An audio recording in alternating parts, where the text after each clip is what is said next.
I'm using the mic not because I need to speak very loudly, but because this is getting recorded, and for that we need the mic.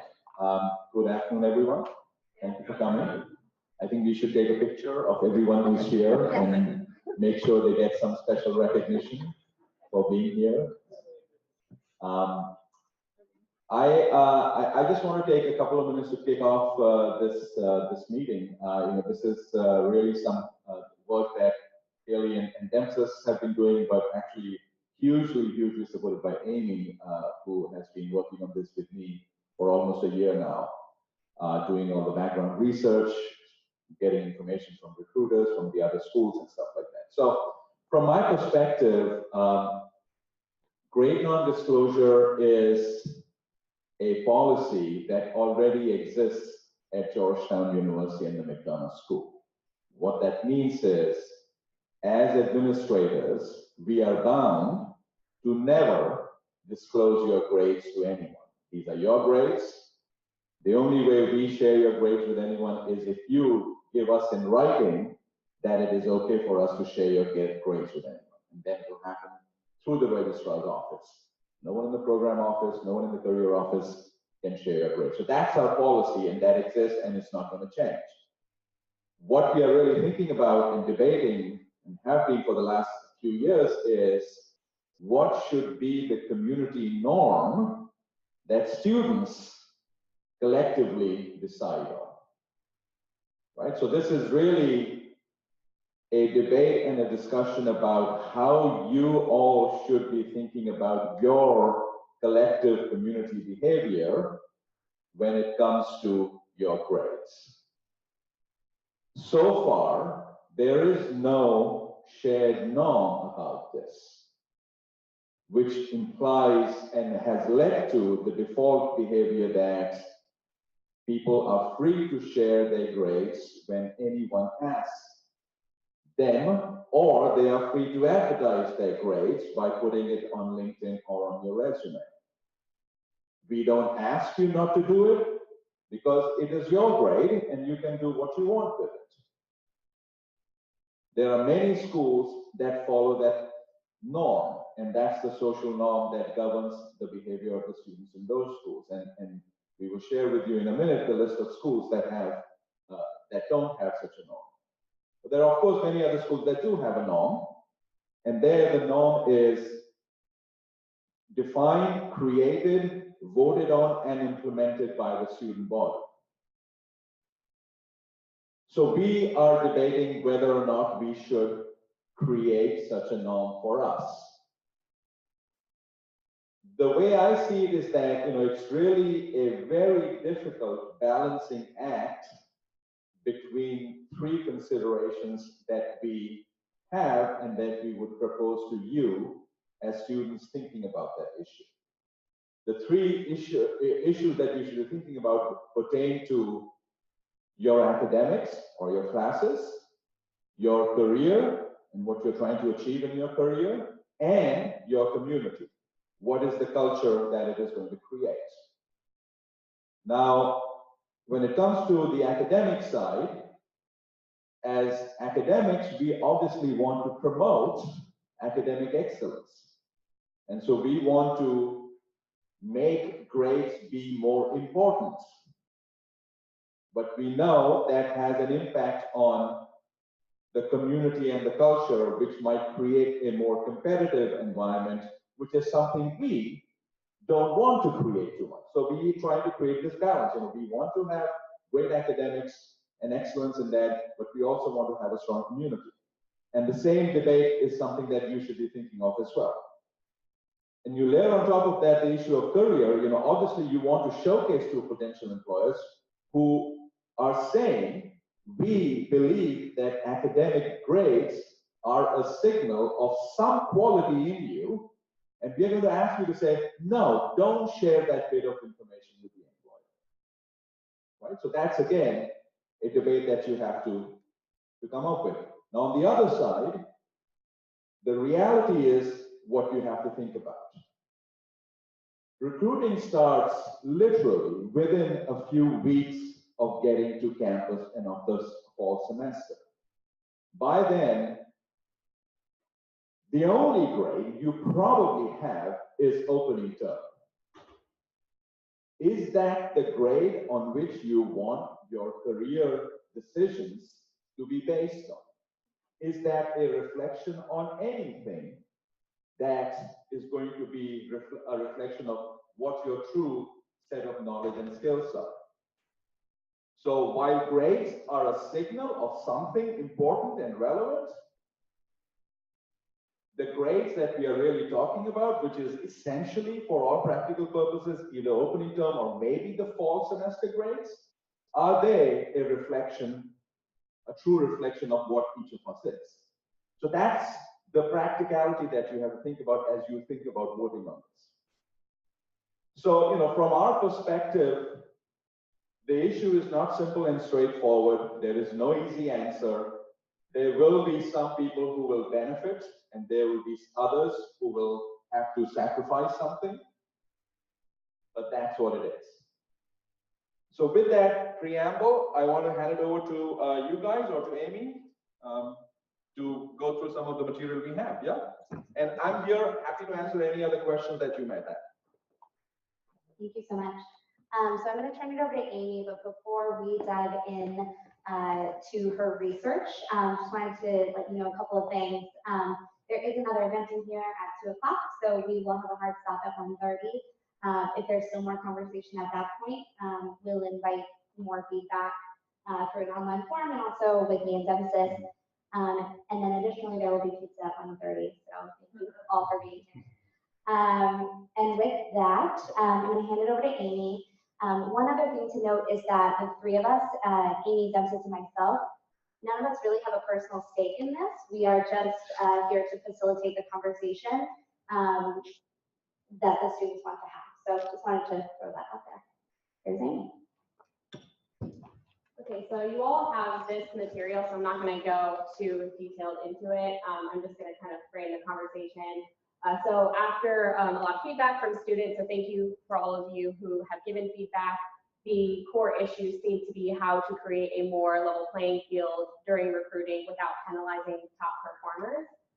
So as Mulavia said, the conversation here is about student behavior, not about any official policy. So we as a student body need to decide what do we want to do, how do we want to approach employers, do we want to give them grades or not? So there are 3 different buckets of what our I guess, other top MBA programs do. So some of them have grades and have non-disclosure policies, meaning, or policies or norms, meaning students do not tell individual grades, do not tell GPAs to employers. So if there's a website and they're applying online and there's a drop down that say, what's your GPA? They put either NA or 0, something like that. So that's one bucket. And then this is a list of those schools. Now, as you'll see, or I don't know if any of you have already looked at some of the example policies, the policies range in terms of who this applies to, whether or not it just applies to on-campus recruiting, whether or not it applies just for first rounds. So these policies are not necessarily uniform. And then also there's exceptions for dual degrees. A couple of schools have dean's lists so that people can still signal those who do perform well in classes. So again, they're very different policies, but this is the first bucket of schools. The second category are schools like us where they have a grading system from A to F, and then students are able to disclose grades to employers. And then the third bucket, a lot of times people say, oh, like most of the schools on the top 20 list have grade non-disclosure policies. Well, actually, there's a huge category that just have non-traditional GPAs, meaning a GPA isn't really a meaningful metric, or there's no real way to calculate it because they have either pass-fail, high pass, like a numerical scale that doesn't really translate to a 4.0. So those are kind of the 3 different categories. Now you have all the lists of pros and cons, so I'm not going to necessarily take time to do that because I think this forum is more valuable for your own feedback. And then as mentioned, so I did talk to a lot of students, so thank you again for your feedback. And again, the general consensus, there was people who really want this policy, or I guess norm, because they want to level the playing field for recruiting. And then there's the other set of people who, want to demonstrate to employers that they've done well and they are excited to talk about it. So those are the 2 kind of viewpoints here. From the faculty perspective, I would say it was kind of a mix. So faculty and administration. So many of them felt that grades are a way to motivate class participation, group participation, being prepared for case discussions, and then others said, well, not really. That doesn't matter to me. Grades don't necessarily have to be a motivator. But I think there was more consensus from the faculty and administration perspective on, will employers change their behavior if students do not disclose grades? So that was a big question. And then the other question was, well, how do we still reward top performers who do come prepared, who do excel? How can we still reward that effort? And then from the employer perspective, so thanks to the Career Center, I was able to get in contact with many of our, I guess, most common employers here, as well as some of the other career centers at some of the different schools. And in terms of the employers, so many of them do ask for GPA, as you all know, or some other metric like a GMAT or an undergrad GPA. And then, but the big question really was, how important is that? So from a scale of 1 to 5, it's kind of on the lower side at about a 1.9. And then, or I guess 5 being most important, 1 being not important. And then in terms of changing behavior, so I asked the question, do you have a preference of recruiting at schools with non-disclosure policies versus, disclosing grades? They said there was no preference, and then they also said that they wouldn't change their behavior if Georgetown accepted a grade non-disclosure norm. So those are kind of key takeaways from the employer perspective. And then these, again, you have all these slides, so I will pass it on to Callie to lead the discussion and input. Thank you. Okay, so we're going to show you just a couple of example policies. And then the idea for today is not necessarily to debate yes or no, should Georgetown have a policy. The idea is more so that we are at a point where students are asking for this over and over again. And if we were to draft a policy at Georgetown, what components would it have? What would it look like? So we want to hear your concerns, and we want to think about how a policy might mitigate some of those concerns, so that, could we build in something that would continue to encourage student engagement in the classroom, for example. So just be thinking about what your concerns might be, and are there ways that we could craft a policy that would mitigate some of those concerns. And then the idea is that we would walk away from this forum, start drafting something, and then hopefully vote on a policy or a norm come the fall with the incoming class. Does that make sense? Okay, great. So this is a long one. This is Chicago Booth. Basically, it says students are not permitted to disclose their grades at all. They're also not allowed to disclose Dean's List. You can disclose other things like undergrad grades or GPA or test scores. But however, this is pretty strict on, no Dean's List, no honors, no GPA disclosure, nothing of that sort. And then, let's see, but upon accepting full-time offers, then you are no longer shielded. You would have to turn over your transcript or something if your employer wants to confirm that you actually graduated and passed all your classes. Stern is pretty similar. Basically, you can't disclose grades until offered a post-graduation full-time position. But you can disclose academic honors, TA positions, etc. And again, Columbia and UC Berkeley here, and you have you have a link to all of these different policies in that email that I sent out. So feel free to go back and review at your leisure. But similarly, no GPAs or transcripts until employers ask for them. And as Amy and Prashant were both mentioning before, these are largely student norms. So these are not policies that are enforced necessarily by a career center or by the program office, by anyone. There aren't really consequences. So that has kind of been a question that circulates is, how do we control, or how do we keep track or control this? And there's not really a great answer to that, but if you have ideas, open to that as well. about this? Sure. So as everyone has said, there's a lot of moving parts to all these policies and going forward, norms, parts of, when could we vote on it? When can it get implemented? Does it cover just your opening term, fall semester? Is it full first year, full 2 years? So a lot of differences on the scopes. And then also I just want to make sure there are some things that, that are not going to be discussed. Things like 3.0 still remain intact. And then, but yeah, again, we want to kind of try and keep all the feedback into trying to qualify within those 3 buckets of the classroom, the career, and as well as the community here at MSB to try and couch everything that we're thinking within those times. But that's the last thing we wanted to cover. If you want to put QR code. And in case you you don't get a chance to offer your feedback here, I want to do it anonymously. I take a photo of that and I'll do a feedback form where you can submit it that way as well. So with that, it's kind of the last thing we wanted to touch on, and then we'll open it up to any comments. And just to note, the lovely Amanda Moore is taking notes here, so she's going to log everything that we chat about today. But yeah, Dennis is my little runner-up. Mike says you guys have comments.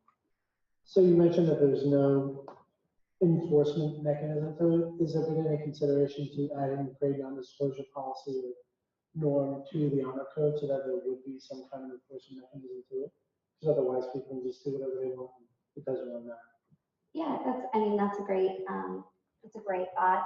Something that we can certainly think about. We haven't, to my knowledge, haven't had conversations with CSB about the potential of a policy like this, but it's something you could look into.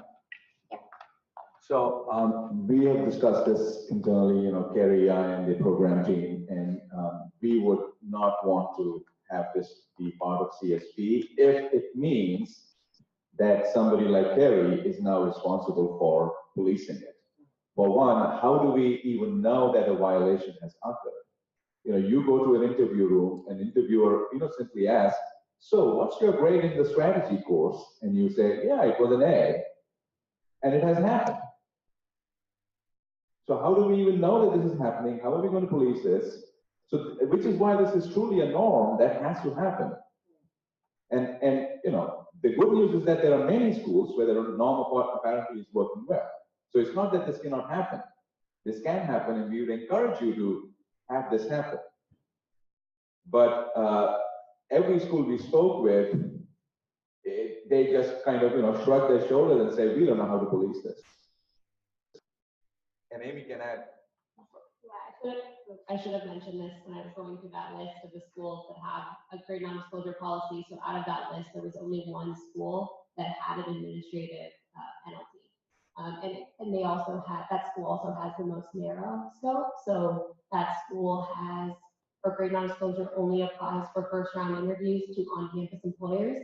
And if a student were to violate that policy, then they lose access to the Career Center. But every other school that I had contact with, at least, that it's a student norm, student enforced. Hey. So just logistically speaking, when you're applying for internships and it says GPA in that field, would you just put NA? Just leave it blank? Yeah, our understanding is that so some employers, particularly for jobs that recruit a lot of MBAs, I've seen an option on that form to say my school has a grade non-disclosure policy, actually. But if it doesn't offer that option, then certainly just NA or 0. It seems to be what students do. That's a great question. I don't think so. Amy, did you find anything in the research that said that would filter people?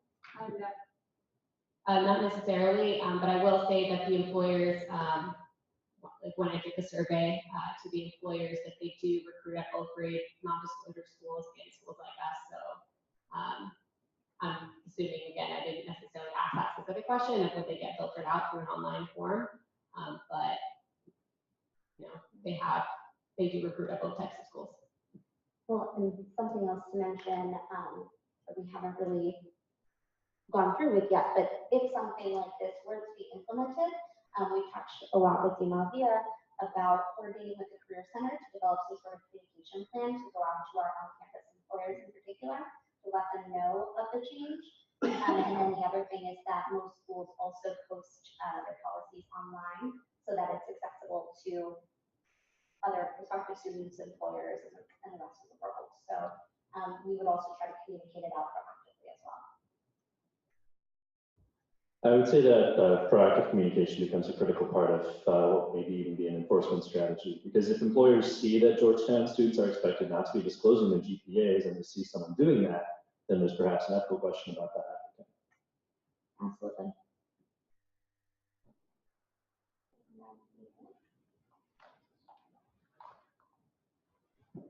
So first of all, I would like to thank Amy for such a great work. I think it's a very extensive research. The one concern that I have is being an international student, I have heard that like if the recruiter wants to judge the academic excellence, the undergraduate GPA would not be helpful for us because we have a different education system as well as a different grading scale. So in that scenario, if we are having a very strict non-disclosure policy, then how, like, what are the things that recruiter can do to assess that? Thank you. Sure. So I guess when I asked that question of if we were to adopt policy, would you ask for any other metrics? So I would say it was GPA and also GMAT. So they could use GMAT or GRE scores as that quantitative metric, but also I think from students, faculty, and even I won't say what specific employer, but I think that there are definitely ideas for having some sort of like a dean's list or some sort of academic honor that could still signal to, so that you could still show that you are excelling in your academics here without having to disclose a number. So I think there are options. And we are completely comfortable creating a dean's list, something that we don't have. Yeah, does anyone have any thoughts or ideas about that? What would that look like 3.5 and over? So we haven't fully fleshed that out, but it's probably going to be some percentage. So it's probably the top 15 or something. I mean, I don't know exactly what, we haven't fully debated that. But I'm pretty sure there will be a high correlation between the percentage and the 3.5. And 3.5 seems to be a number that many of us have brought up as a cutoff. One question just to get a little bit of feedback. So we thought about the opening term and fall semester versus full year versus the 2 years. Any thoughts on the duration or how long a normal policy should be, be impacted for students?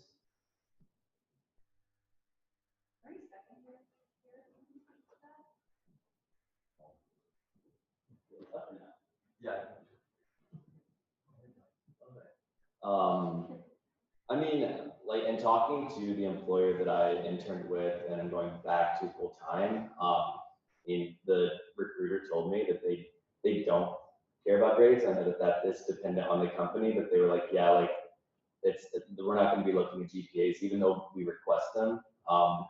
As early as pre-term grades that you're submitting, they're not really looking at those, or they're not putting a heavy weight on it.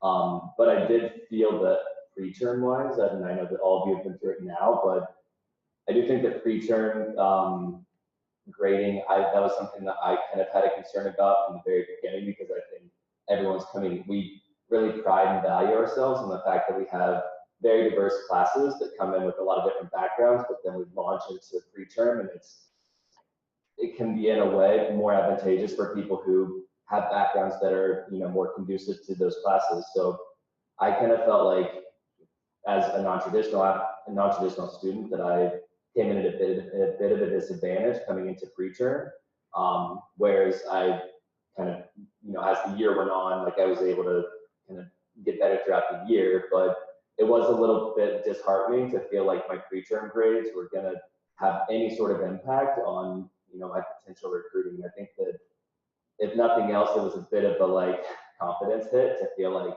wow, this is how I'm kind of starting off my MBA.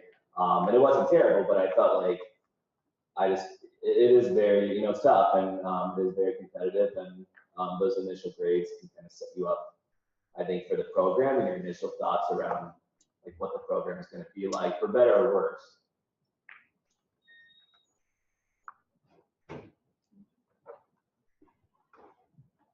As a second year, I don't really think the grades matter all that much. Excuse me, I tend to agree with Tyler.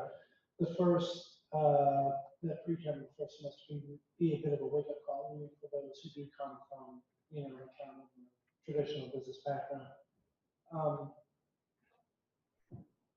This is something that I don't think many, there are a handful of second years that maybe have strong opinions about this.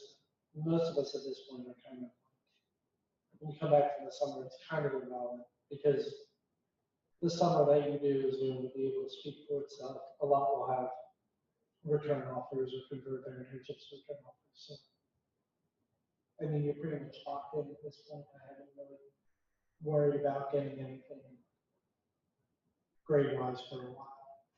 So, Yeah. I mean, I'll add that sometimes this question of timeline for enforcement also plays into the question of student engagement in the classroom and on teams.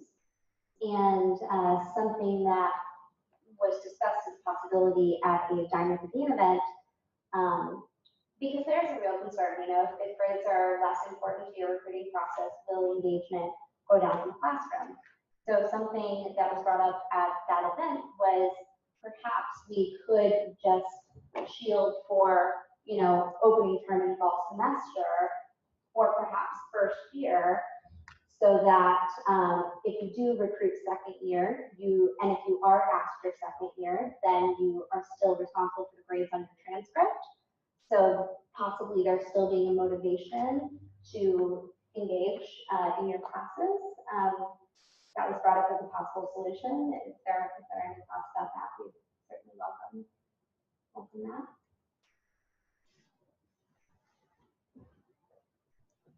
No? Let's see what else. Any other thoughts on any of these things? We kind of talked about the dean's list. Briefly, yeah, please, Mom. So me personally, when I'm going to be in a position to internal referral anybody from Georgetown, I would have issues if and this is one big thing that has been discussed. For me, grade disclosure is not just about seeing who's good and seeing who have bragging rights. It's about screening duds, those who had C's or failed classes. Now, this might not matter for campus employers because they have a strong relationship, but someone like me who did the vast majority of my recruiting outside campus employers, like, it didn't matter if I got B minus, no, that was my reporting, I'm sorry, B in like accounting.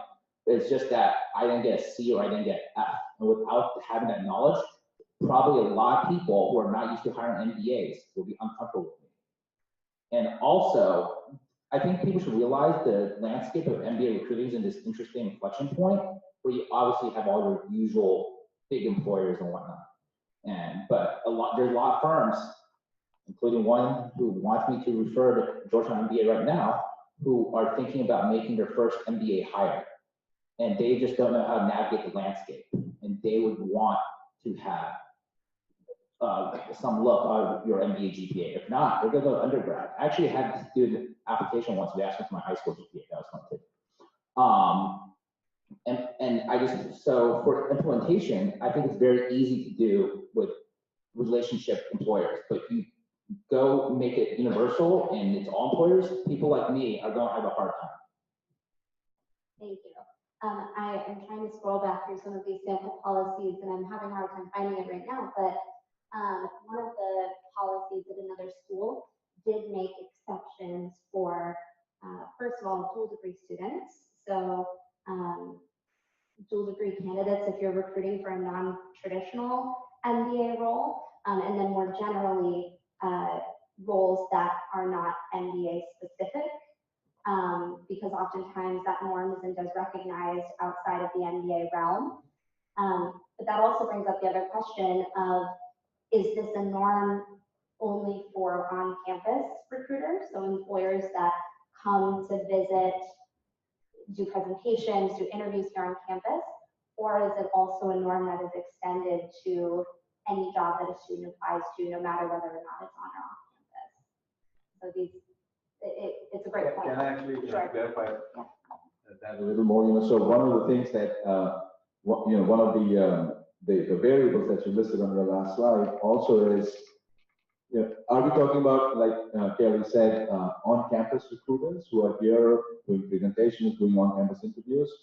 Or are we talking about any job that is actually posted on MCV and you apply for the job through MCV? Certainly the likelihood that it will apply to a job that you are finding on your own somewhere else with no connection to anything in the school, that seems a little too much of a stretch. And I believe most schools don't apply their policy to those kinds of jobs. But the minute the job is through our system, does the policy apply? And I think that's an important point to discuss. Okay, yeah, I'll read my answer. So I will say from the career perspective, one observation I've had is that while we have strong relationships with many employers that, for years on out, we're going to be having a number of roles for, companies a lot of them are moving to our virtual strategy where they're less on campus and they're more hosting a information session where they're hosting maybe 3 sessions across different schools. And what makes it feel like a Georgetown event is that they're even in our time zone. Let's say they're a West Coast company. And so I think that line between on-campus and off-campus will continue to blur even more so, particularly as companies invest in less traditional on-campus resources and move towards a digital strategy.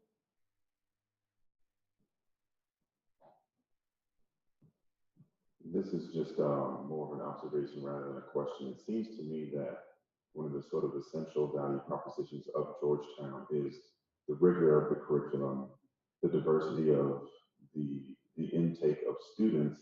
And so when I think of both of those things, I'm wondering if that's our value proposition, if we're going into the summer and the employers are saying like we're prepared or we're over prepared, I see less of a concern about signaling like academic excellence, because really it seems like to me the employers are looking for, is there a baseline of competence? Can you get in and do the work? Can you learn the work that you don't know how to do that you didn't learn in the first year? And can I put you in front of a human being? Can you lead a team?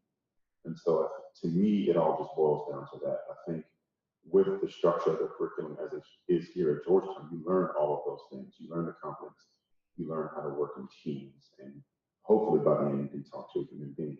So to me, that's the long and short of it.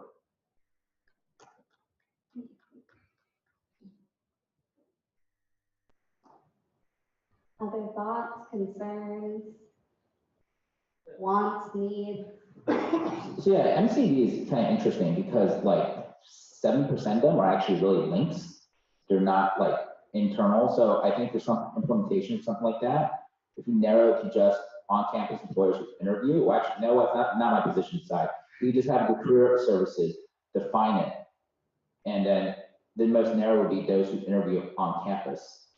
And then make it easy peasy. And those are the ones that would probably have least care if it's non-grade disclosure or not.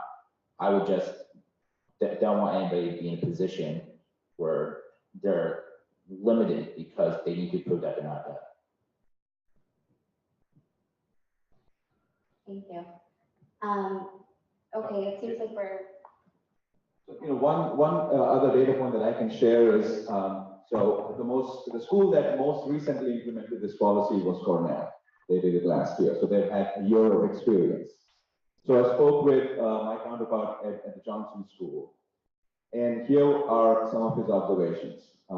He believed that there was minimal impact on the academics in the classroom, that students by and large were doing the same kind of work and putting in the same amount of effort, though there were at least 2 professors who felt that in their classes, the level of effort had gone down. 2 out of whatever classes that were offered. There were no specific complaints from professors that students were less engaged or less present or were skipping classes or anything like that. And the interesting thing was their interaction with the recruiter. So most recruiters were very open to the policy and they were completely embracing it and they were fine with it, except at the very beginning when the policy was approved, apparently most of the Wall Street banks told them that, we are going to completely ignore your policy, and we're going to do what we want to do. And if that means we're going to have to ask grades from your students, we will do so. So, you know, buzz off was their basic reaction. Except that by the end of the year, all of those banks actually did none of that. They didn't ask the grades of any student. They changed their behavior. In fact, they were, you know, quite happy that they didn't have to worry about asking for grades.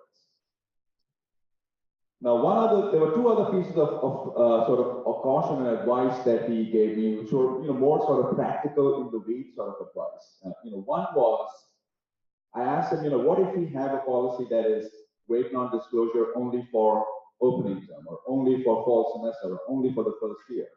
And his advice was, keep it as clean as possible, otherwise it just creates too much confusion, both in the students and in the employers. So, you know, if you do it, his advice is just do it for the entire 2 years. But if you do it anything else, his advice would be do it for the first year and not for this semester and that semester and stuff like that. The second was he faced a lot of pushback from all of you who are in the first year now, from the rising second years. So when the policy was implemented, the first years had become second years, and there was a new class that had come. And the rising second years, their concern was, hold on a second, for the first half of our life here, we have gone through one policy, and now we are having to go through another policy. That doesn't seem fair. So his advice, and they apparently hadn't thought of that, and his advice was, have this discussion very explicitly. And, you know, either have a grandfathering clause or say, no, everybody's on the new regime, and that's it. But, you know, make sure that you bring this up and discuss this. So overall, he is very pleased with it. He believes that they've done the right thing, that the overall climate in the school has become much better, that the students are more collaborative and less competitive, and they like all of that. You know, they feel that employers have agreed to play along, even though some have threatened that they wouldn't. But, you know, it's still 1 year. They haven't gone through one full cycle, so it's not clear, you know, if you roll this another year forward, how this will all completely play out. But the first year experience was, you know, fairly positive from them. And similar feedback I got secondhand from Stern, who have been doing this for over 3 years now. So they are the second newest to this game, second recent to this game. So they, you know, they intend on implementing this and continuing with their grade non-disclosure policy, and they seem quite happy with it. So just wanted to add that data point. I don't know, is there a way to ask if Carrie has to add anything? Carrie, if you try talking, I wonder if we can hear you or not. Hi, can you hear me? Yes, hi. Hi. My voice sounds terrible, sorry. Oh, that's okay. Is there a question? Do you have any additional feedback at this point that you would like to throw into the mix? No, I think the questions were good and the conversation was good. And from at least what I heard, I got cut off for a second.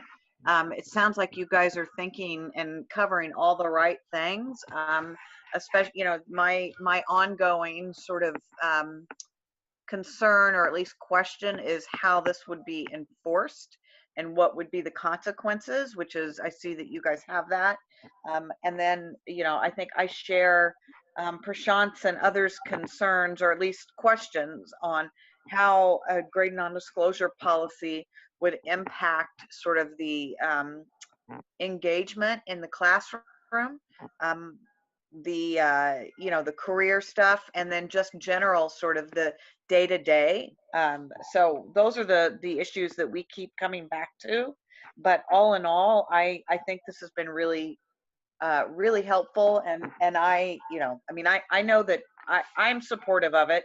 I'm just curious to see, you know, what the students think, and, you know, I'm a little surprised to see a relatively empty room, but I'm glad that you guys are there and engaged. Thank you. Just a couple, excuse me, a couple of quick points.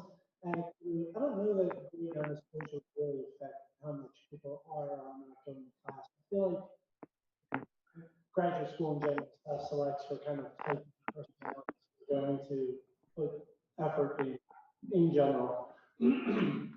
As far as Prashant's point about rising second years, I mean, we've dealt with that with the max mean change. And I don't think anybody, I mean, for the second year, I don't think anyone really kind of got too bent out of shape about that. It was just kind of like, all right, well, you know, grade inflation is a thing in general anyway, so I guess we just kind of were a year too early. So I don't think a grade non-disclosure policy would really make a difference between first and second year. Present. Thank you. Thank you. Amy, I don't know if you can share a little bit more detail on the student enforcement for those schools that do have the grade non-disclosure policy, and how does that work? Do the students go after the other students voicing this? I don't know. That's a good question. So I don't have any specifics of like people ganging up on each other or anything like that. I think it really was more of just a behavior. It's like a shield. I think we kind of mentioned that word a few times. So you're never really going to be able to know if a student actually gets their GPA in the interview, unless, like I said, employer mentions it in somebody else's interview. But really, it was more of just a policy, and I didn't really see any examples of enforcement, to be quite honest. I also, so I've had the chance recently to speak with presidents of other MBA programs, and I brought this up as a question, and similarly about enforcement, and there's really not an answer to that. It just, as we have up here, it's more of a norm. Like it's something that is set with the incoming class as something that they agree to or subscribe to. If most policies have something written into the policy that says, you know, this policy is in effect until a class reverses or overturns it, basically. So if a class really didn't want it, they could, you know, overturn it or reverse it. But based on some of the people that I talked to as well, similar answer, just anecdotally, no one really does anything. It's just a behavior that people agree to and agree to share. Yeah. Oh yeah, sorry, Tyler. Yeah. So from Cornell's kind of results and talking to them, and then I guess other schools who maybe over the past few years have transitioned. Do they have any data on what the actual, you know, is there an X% increase in the number of on-campus employers or a decrease internally for GPAs? Are they noticing that there's, you know, an increase or a decrease like once this policy is implemented? Because it seems like a lot of it has been more kind of qualitative. You know, what are people saying? What's the feedback on it? But is there any kind of hard data on what that impact has looked like? So the only actual piece of research that I'm aware of is something that was done at Wharton when they implemented their policy, which I believe happened within the last 10 years, so it's not very old at Wharton as well. And their faculty tracked grades and scores and stuff like that. Although they have a curve, so it wasn't based on grades, it was actually based on scores in various classes. And they published this finding indicating that there was a decline in the scores. But if you look at the details, it's not clear if that is materially significant. So it was statistically, it was a significant effect. But materially, was it consequential? It's not clear, and they sort of say that. And the faculty have never pushed for a reversal or a removal of this norm at Wharton. It stayed there. But that's the only study that I'm aware of that was done to track that. Is that something you would consider doing? I mean, given that there's very limited kind of research out there, I mean, it seems like something that, you know, as a school that's considering it, it's something that we could actually be ones who are taking new data and actually providing more information, because it sounds like this is something that, given that there are a lot of differences between schools, it might be something that could be helpful for other schools to see too. I mean, and that internally, I mean, if we have a 3 to 5 year kind of research on what the actual impacts are, then given that timeline, if there are negative impacts, then maybe after so many years it switches back. But having just like hard data on seeing what the impact is, would be helpful. That's a very good suggestion, and it's going to be something that we will have to work on because it would add some workload for the faculty, and many of them would be very willing to do it, but others will have to be make sure that they follow through on it. So, but yes, no, I mean we would love to be able to do it, and certainly. I know that there are some professors who have already offered that they will be willing to do this and they want to do this just for their own sake. So the question is, how much coverage do we get? And more particularly, across a range of different types of courses, that we would like to track this. With regard to communicating the plan externally to employers, whoever's going to be recruiting on campus or off campus or whatever, do we have any kind of commitments from the Career Center to make sure that this is being publicized to employers, to make sure everyone's aware of what's going on with this policy? Because having the policy is only half of this. Right. Amy, do you want to talk about you had a meeting with the Career Center? So the Career Center is open to putting up the policy, or I guess norm, whatever the students decide on. Very similar to the way that other schools have done it, where they make sure that the employers who do recruit here or post on NCV or what have you, however wide this norm ends up being, that they know, and that it's communicated and that they're available to answer any questions about it. So they've Dean Amorosa has already committed to that communication effort. Yes, and maybe Audrey has something that could, so one of the question that I had in my discussions with Doreen about this was the likelihood that we are going to have a vote, the timing when we are likely to have this vote is probably early fall semester. By then, most employers have made their plans for recruiting for this year. For us to now go sometime in the middle or late of September and say, hey, we have this new policy, I just worry, what is that saying to them and how are they going to react to it? We are not giving them enough lead time to adapt to any changes that we are implementing. And I don't know how, if that is, I don't even know if that is a concern. Maybe it is not a concern, but that was the thought that came to my mind.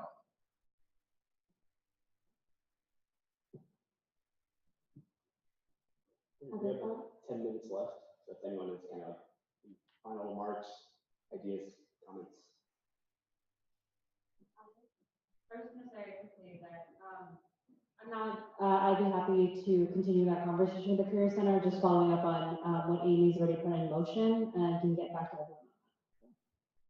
Yeah, I think it's important that that's top of mind as well. When we think about timeline, it's a vote that likely second years, well, rising first years, soon to be second years, will probably take part in as well in the fall. So while we could start the conversation early with first years during pre-term, we likely would hold a vote until everyone's back on campus, so early September. But that's something that I think we definitely will continue to talk to the Career Center about in terms of what is possible and how that will impact our relationships in the fall. Any last remarks, questions? Everyone's hungry for pizza? Yeah. So again, here's the anonymous feedback form. Feel free to get in there and drop us some notes about anything that you weren't able to share today or that you didn't really want to share in this forum, and we will happily review. If you'd rather talk to us one-on-one, not anonymously, we're also open to meeting and chatting. So thank you all for being here. Enjoy the pizza and the last day's class tomorrow. Thank you. Thank you.